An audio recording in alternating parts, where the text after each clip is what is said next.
Barakatay Hawa, Bahashem Yahushai, Bahashem, Racha Kodash. Welcome to another live lesson. The name of this one is All of the Foundations of the Earth Are Out of Course. But before I get into the lesson, just wanted to report this brother here is one of the newest members out there. He's in Colombia, Bogota, Colombia. That's Tribu Aser, which is the tribe of Asher, Colombia. And this is his first camp video that he did, which was put up. I don't see a date on here. Let's go to his page. I put that particular video in the description box. This was 4 days ago. All right, so he's been doing videos, different lessons. And pretty much this brother here, he's you could say a professional soccer player, or he's a soccer player that has the ability, or had the ability, or still has the ability to go pro. And, that's a big deal in these, in a lot of different countries around the world, Latin America and different other places. So the brother Yawanathan from the priest Yawanathan out there in the LA camp in California was kicking it with the brother, and the brother told him about the ability to go pro. And they talked. He told me he didn't try to convince the brother of anything. He just showed him the scriptures. He just talked to him about certain things. And then not too long after that, the brother decided to say to hell with it and just went out and started teaching. So like I said, this is the brother's page. I know I put it in the description box. I know a lot of brothers and the few sisters that do watch, I know most don't speak Spanish, so the brother is speaking in Spanish. But this is a beautiful thing, man. Barakatay Hawa Bashem Yahushai. All praises to Yahweh Bashem Yahushai for waking up his sheep. And that's a big thing, especially in these Latin American countries that are very poor. This was a way for this man to get out of his situation, but he chose through the spirit and power of Yahweh Bashem Yahushai, the word of Yahweh Bashem Yahushai and his work, in order to just, do this, as the apostles quoted yesterday, that he chose to suffer, with his people than to, live temporarily, good, like Moses did. All right, so, all praises, honor, and glory to Yahweh Bashem Yahushai for that. Now, to get to the essence of this lesson, which we're going to build off of Psalms 82, which is a part of it, which is all the foundations of the earth are out of course. Now, earlier, I was meditating, I didn't think the Spirit would hit me to do a lesson on this, but I was just thinking about this particular scripture. But I was thinking about just in general how America is, how the world is, and how everything is gearing towards a foul lifestyle, right? And that foul lifestyle would be Moism, butchism, freakism, and everything else that comes along with it. And that breaks down the moral fiber of a society. We've read many different times when empires came, they became wicked, or they came to their end, then they actually fell and were destroyed. And pretty much what we're seeing right now is the epitome of the wickedness that's being pushed around the earth, which is coming from none other place than America, Babylon the Great. Now, there's been Moism in the world before America. There's been all type of foul shit going on around the world. But America personifies it, because the scriptures say that this woman, this harlot, she had a cup, and that cup was full of abominations. And she made the whole world to drink of those abominations. And the main ones that she made to drink of that cup were what? The kings of the earth, the rulers or the leaders of these different nations. You know? So that doesn't fit the Roman Catholic Church. That doesn't fit anybody else. That only fits America. You know, and these leaders of these different countries have been the ones to allow that type of lifestyle and these ideologies, you know, and the ways of America to infiltrate their society. So they are guilty. That's why in the book of 2nd Ezra, I believe that's the 15th chapter or the 16th chapter, it says, "Woe unto you, Asia, for you are partaker with her of her sins," or something along those lines. All right, so this is that place. So we're going to read this. This is a Psalm of Asaph. It says, "Unjust judgments rebuked." It says, "The Most High standeth in the congregation of the mighty." Right, and that's dealing with who? With the Israelites. "He judgeth among the gods." This is a cold cut to these individuals, you know, when we're dealing with the word God itself, or theos, you know, or however you want to say it. This is a cold cut right here, because this is talking about this is speaking about the judges, the magistrates, the leaders, the rulers that are in charge of watching over, you know, the congregation. And this is who the Most High judges amongst. Because there are many gods, but there is one God, and that power is Yahweh. You know, I'm trying to think of this other precept. Let me just type it in this way. I know it's in the book of Exodus. I just can't think of it. Here we go. "Thou shalt not revile the gods, nor curse the ruler of thy people." So who are the gods? The gods are the men that are set up in charge, the cabinet, so to speak, of the king, of the ruler. And he would set them up for what? To judge matters. This is why the leaders of Israel would do what? They would sit at the gate. You had the laws there. They would sit at the gates, and they would, whatever, you know, situation would come up, they would judge that matter.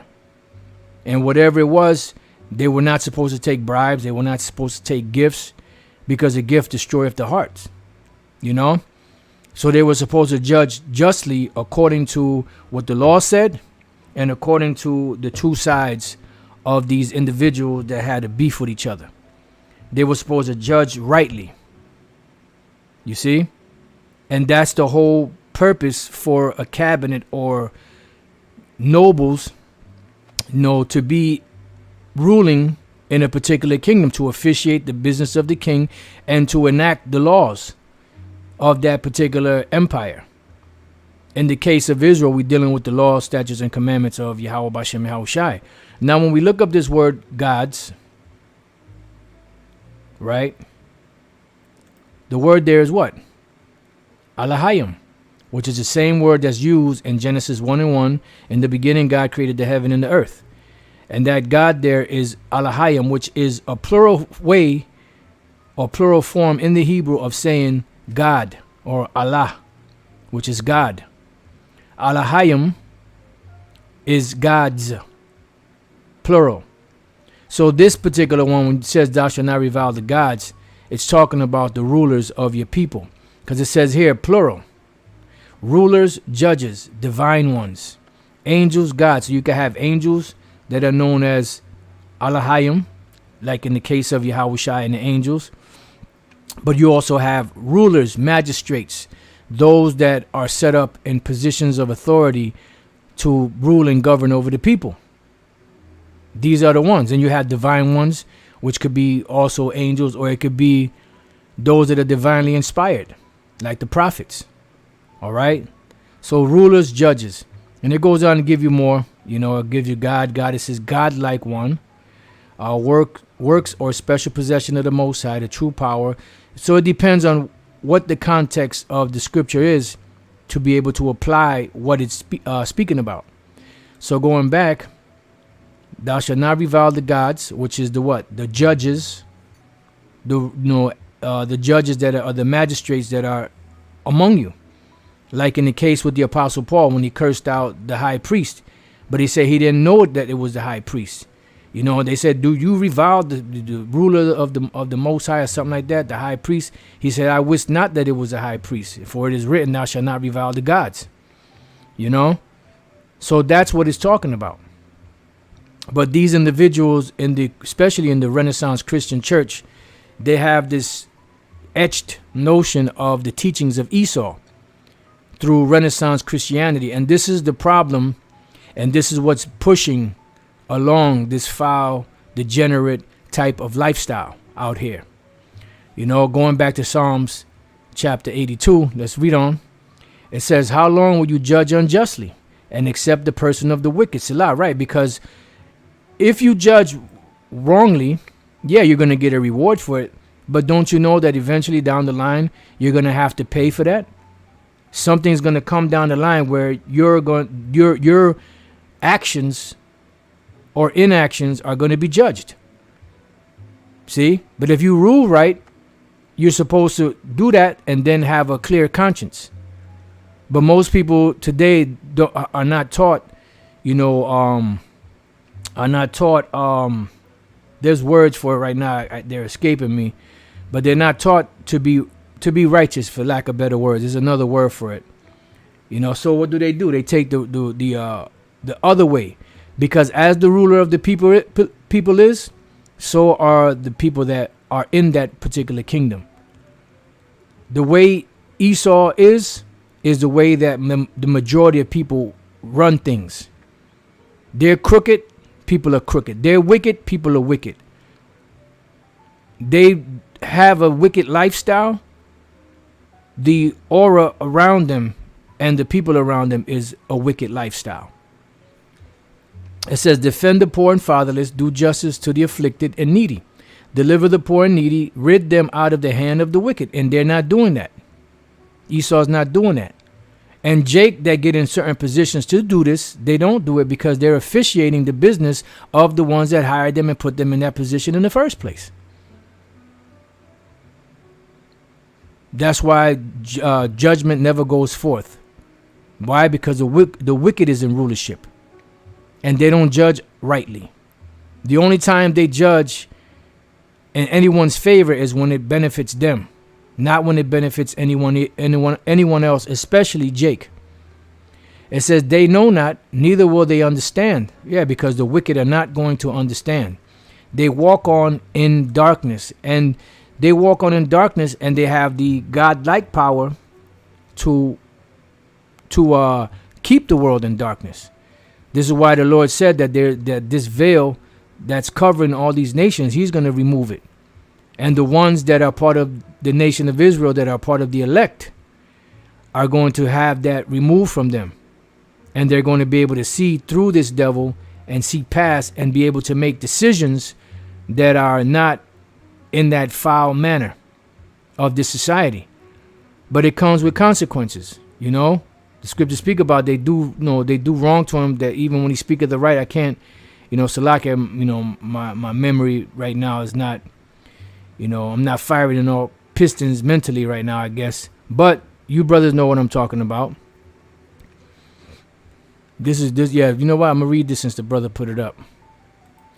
It says, Ecclesiastes 10:1, a wise judge will instruct his people, and the government of a prudent man is well ordered, meaning what? They have very specific instructions on what to do. It says, as the judge of the people is himself, so are his officers. See? And the officers are who?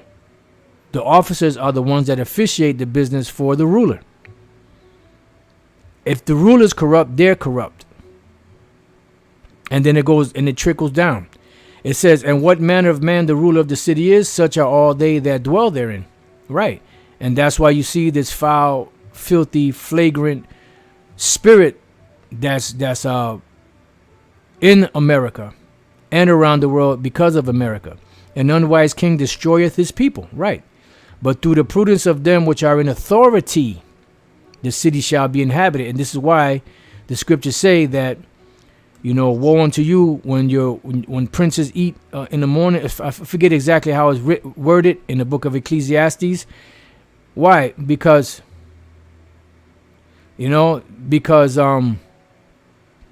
I just lost my train of thought. Salakia. Lord's will, it'll come back. Ecclesiastes 10:4. The power of the earth is in the hand of the Lord, and in due time he will set over it one that is profitable. And this is what we're waiting for. We're waiting for Yahweh Shai to get his kingdom so that we can be established and righteousness can be established again. So it says they walk on in darkness. All the foundations of the earth are out of course. We're going to get a couple of these words. Matter of fact, let's get a couple of these words and then we're going to deal with the word foundation. All the foundations. The word for foundation is mawasad. Mawasad. Yeah, mawasad. Which just says foundation. Doesn't really say a whole lot. And we go to the root word, which is yasad. And it says what? To found, fix, establish, lay, foundation. So you can have a foundation for a home, or you can have a foundation meaning a fixed date of something or when something was established. Founded so-and-so and such on this day here and so and such. All right. So a foundation also is not just a physical thing of a building, but it's also a spiritual thing. You know, different morals and instructions that you give to the people of your empire or of your city or of your town or whatever the case may be, to instruct them in the right way to go. But now if the ruler is corrupt and he teaches his people corruption, and the people see that corruption is where it's at, they're going to tend to go in that direction. That's why it says, thou shalt not follow a multitude to do evil. Neither go after many to wrestle judgment or something along those lines. So it says to found, establish, begin. To fix or seat themselves close together, sit in conclave. You know, as you have these devils in the Roman Catholic Church, conclave means with key. You know, and that's what they do. Whenever they set up appointments to set up a new pope, they sit in these rooms. Who knows what kind of freakism is going on in there. And they don't come out until, I don't know if it's a black smoke or white smoke or whatever the hell it is that they blow out. And which means they picked or chose the new pope. All right, to be found. So you get the idea. So what I did, right? Matter of fact, before we get to that, matter of fact, no, you know what? I'm gonna get it. I typed in on the Google. I typed in what happens when a foundation is off. So I got here. Have you been putting off foundation repair, dealing with actual foundations? Here's 10 reasons why that might not be the best idea, right? Then we jump down to the reasons. Number 1, continuously escalating repair costs. Because when you have a home, you have to constantly maintain it. Whether it's the foundation, checking the foundation, examine it, make sure everything is running well, make sure the plumbing is good, make sure, if there's any cracks or, if the windows don't open correctly or the doors are not shutting correctly, why is that? So on and so forth. There's a constant maintenance that you have to have when you get a home. And see, when Jake buys homes, they're thinking on the mindset of stacking money. I'm going to buy this crib, then I'm going to rent out, one of the floors to somebody, and that money is going to be used to go towards the mortgage, and I'm going to stack the rest of it, blah, blah, blah, blah, blah. But they're not thinking, because they're thinking, okay, I buy the home, rent it, get the money. They're not thinking of all of the repairs that go into this house, the maintenance of the house. If you have a yard, you have to constantly trim the bushes, cut the grass. There's a lot involved in dealing with a home. And most Jakes do not think of that because they're thinking about just making that money. All right. Continuously escalating repair costs. Why? Because if the foundation is off, there's always going to be something that's going to go bad or wrong within the home. 2, spreading structural damage. Right. Which means that eventually that foundation cracks. Part of the house may sink in one corner or the other or in the middle. And there's going to be structural damage because if the foundation is not secured, if the foundation is not set correctly, then the weight of that building tends to shift and shit happens. Earth shifts, Number 3, water damage. Right. If your foundation is cracked, sometimes water gets in there, creates water damage. You might have a finished basement. Plumbing nightmares galore. There was another one that I read that was better than this. Nasty insect infestation, mold and mildew invasions, increased utility bills. This wasn't the one that I actually had. Let me see something. Lord's will I could find the one that I had, because this one is kind of not the one.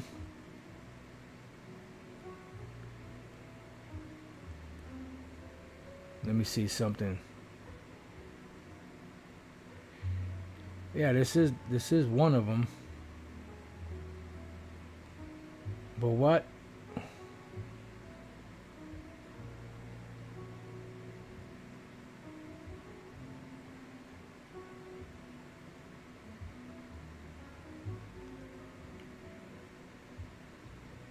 You know what? Let's go to the number 2. That's what it was. This is what I read. Spreading structural damage. Foundations are just that, foundational. When a foundation is weakened, it causes a domino effect, see? Putting excessive stress and strain on the structure it was designed to support. Why? Because no longer is it sound anymore, because it's falling apart. Walls, floors, ceilings, wooden cross beams, upstairs walls, doors, window frames, attached garages, seemingly all elements can be affected by an unsteady foundation, and there is no telling how extensive the structural damage may be if structural degradation is allowed to progress indefinitely. So you have to constantly maintain it. So in a foundation of a society, there are morals and laws and things that are supposed to be enacted in place to run those things properly. Now, Esau says that America was founded upon quote unquote Christian values. So why is it that they don't apply those same Christian values, which they claim that come out of the Bible, 1983 being made the year of the Bible by President Reagan? So how come we don't see the virtues and laws, statutes, and commandments of the scriptures being pushed out here? Why do we see everything else that is contrary to what the scriptures say being pushed? Because the wicked are in rulership. So what's happening with that is it's structurally, destroying the moral fiber of this place, and that's what's bringing this place down. Remember, the Lord told Belshazzar that he has been weighed in the balance and has been found wanting. So these devils have been weighed in the balance and they've been found wanting. That's why ultimately they're going to be destroyed by thermonuclear destruction and the lasers from the chariots, because that is the final judgment for a nation when it lives wicked like that. Another thing I typed in, or actually I didn't type it in, I just ran across it. It says, can a house collapse from foundation issues? The first question that comes to mind is, can a house collapse from foundation issues? The answer is yes. However, it is also not that simple. It can take years to develop a serious foundational issue that would cause your home to collapse. In most cases, if it does, it's concentrated on a specific area of the home. In this case, it's the whole home. And as you can see in the picture, the foundation is cracked, which makes, see all of this? You start to get structural damage. Shit doesn't work right. Your door don't open correctly. The door is off center. The windows are off. And the whole house shifts, which throws everything off of level. And when everything is off of level, things don't work right. Whenever you try to open up a window and you're struggling and you're having a hard time opening that window, that means that window was not installed properly, or that the actual house is off. You see? So that's just applied, pretty much to what you see going on. Now, there was a precept that came to mind. Oh, let's go to Ecclesiastes chapter 10. And I believe it's 18. Right. By much slothfulness the building decayeth, and through idleness of the hands the house droppeth through. And that's what we're seeing right now. The house of America, Babylon the Great, dropping through. Because there's been slothfulness, and there's been a decay in the society. Because they didn't maintain the so-called basic fundamental principles that they claimed were the beginnings of this society. So-called Christian values. All right. Now let's go. What do we have here? Okay, we read that already. Let's go to Isaiah 19 and 14. It says, the Lord hath mingled a perverse spirit in the midst thereof, and they have caused Egypt to err in every work thereof, as a drunken man staggereth in his vomit. So meaning everything that is done here from a foundational standpoint is totally corrupt. It's a perverse spirit, and that causes a domino effect. Just like when a foundation is not properly set up, it causes the rest of the building to fall apart. And we know through the scriptures that when we go to 1 Corinthians, the 3rd chapter, and let me find the verse real quick. I'm just going straight to the point. Now, you know what? Let me start at 9. For we are laborers together with the Most High. You are the Most High's husbandry. You are the Most High's building. A building requires what? Maintenance. And then maintenance requires what? Money, finance. So what is the finance or the money that is used to keep this building going? The words, the understanding, the breakdowns of the scriptures. You know? And it has to be kept tight, because if not, the building falls apart. As you see what's happening right now with HODC and the madness that they're teaching. I just finished watching Elder Apostle Tar's video that he did. You know, I've been having to watch him in part, because some of the videos are a little long. So sometimes you might watch 45 minutes, you might watch an hour, and try to get through them because there's a lot of information, So I just finished watching that video this morning, and you see that there's a foundational problem there. Because they're not following the foundation that was laid. They veered. So their foundation is off. So the whole building is falling apart. It says, according to the grace of the Most High, which is given unto me as a wise master builder, I have laid the foundation, and another buildeth thereon. But let every man take heed how he buildeth thereupon. For other foundation can no man lay than that is laid, which is Yahushua HaMashiach. So that is the foundation. And what did Yahushua say about a foundation that is not set up properly? Well, let's go to Matthew 7 and 24. It says right here, it says the two foundations. Therefore, whosoever heareth these sayings of mine and doeth them, I will liken him unto a wise man which built his house upon what? A rock. What is that rock? Yahushua is that rock. And the rain descended, and the floods came, and the winds blew and beat upon that house, and it fell not, for it was founded upon a rock. It had a proper foundation. But the case be that it doesn't have a proper foundation, what's going to happen? It's going to fall apart. And everyone that heareth these sayings of mine and doeth them not shall be likened unto a foolish man which built his house upon the sand. And the rain descended, and the floods came, and the winds blew and beat upon that house, and it fell, and great was the fall of it. Why? Because the foundation wasn't built upon Yahushua, even though they claim that America is a God-fearing country. On the back of their dollar bills, say, in God we trust, in their money, in their court systems. But what God are they talking about? Because they obviously are not talking about the God of the Bible, Yahweh, or his son, Yahushua, because none of their actions match what the Bible says, unless it's speaking about something that's wicked. But the virtues of the scriptures and the things that continue an empire and kingship are not being practiced here. That's why it says all the foundations of the earth are out of course. Let's see what else we got here. Okay, Revelation.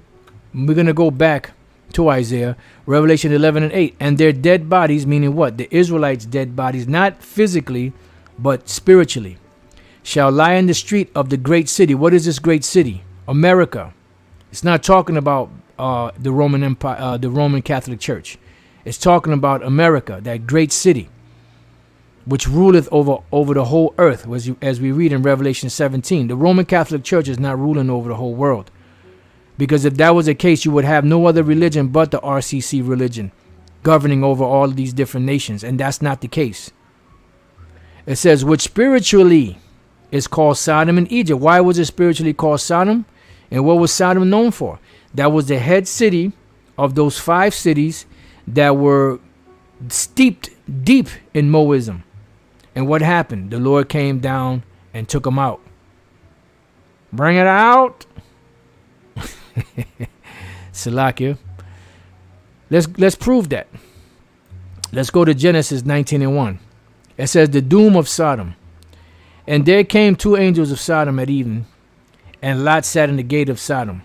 And Lot, seeing them, rose up to meet them, and he bowed himself with his face toward the ground. And he said, behold now, my lords, turn in, I pray you, into your servant's house, and tarry all night, and wash your feet, and ye shall rise up early and go on your ways. And they said, nay, but we will abide in the street all night. Now, why did Lot say that to them? Because he understood the freakism that was going on. Because, the freaks come out at night, right? So he understood the freakism that went on out there. So he wanted them to come under his roof for protection. They're like, nah, we good. And because he didn't know that they were angels. And he pressed upon them greatly because he already knew what was going on. Remember, it says that Lot was vexed with the filthy conversation of the wicked. So it speaks about them that are, how does that go in Ezekiel 9? Set a mark upon the foreheads of the men that cry and that sigh for all the abominations that be done in the midst thereof. So if you're not in that spirit of sighing and crying for all of this wickedness that's going on, then there might be something wrong with you. It says, and they turned in unto him and entered into his house, and he made them a feast and did bake unleavened bread and they did eat. But before they lay down, the men of the city, even the men of Sodom, compassed the house round, both old and young. So you have some old moles, crusty ass old moles, young moles, all the people from every quarter. Because you know what this is like? This is like prison. Fresh meat. That freak fest that goes on in there because of these fucking devils depriving men of women. So what do? They're going to turn on each other. So they looked at the 2 angels as fresh meat. So every goddamn body in there, all these men, both old and young, from all the different quarters of Sodom came there for one purpose and one purpose only, to have sex with those 2 men, which they didn't know were angels. And they called unto Lot and said unto him, where are the men which came into thee this night? Bring them out unto us, that we may know them. Meaning so that they could have sex with them. Now I went to the different translations, and I believe the elder Karatazad of the Vegas camp actually went into this before. I'm just going to read like the end part of it. Bring them out to us that we may know them carnally. Bring them out to us so we can have sex with them. Bring them out to us so that we can have sex with them. And you get the idea. And what is that? That's Moism. Right? And what happened? As you read on further down into the history, they were Sodom, Gomorrah, Zoar, Zeboim, and Admah were all destroyed by nuclear fire, pretty much. Brimstone, fire and brimstone that rained down from heaven. So the Lord caused all of those elements to fuse together and create nuclear fire to destroy these 5 cities. And this is something that's in history. They know about it. They know, they've done archaeological research and digs. They have down at the Dead Sea, at the bottom of the Dead Sea, they say that the 5 cities were in that area. And it makes sense because remember, when Lot chose the land, he went towards the place that was watered. And that's where Sodom was at. Further down from the Jordan River. You had the Dead Sea, which you have something called the Dead Sea Scrolls. So it was what? Destroyed. Why? because of their lifestyle. That was the foundation of that place, so the Lord destroyed it. Let's see what else we got. Let's go to 2 Peter 2:5. And spare not the old world, but save Noah, the eighth person, a preacher of righteousness, because he was a prophet, bringing in the flood upon the world of the ungodly. Why? Let's go to this real quick. Genesis 8 and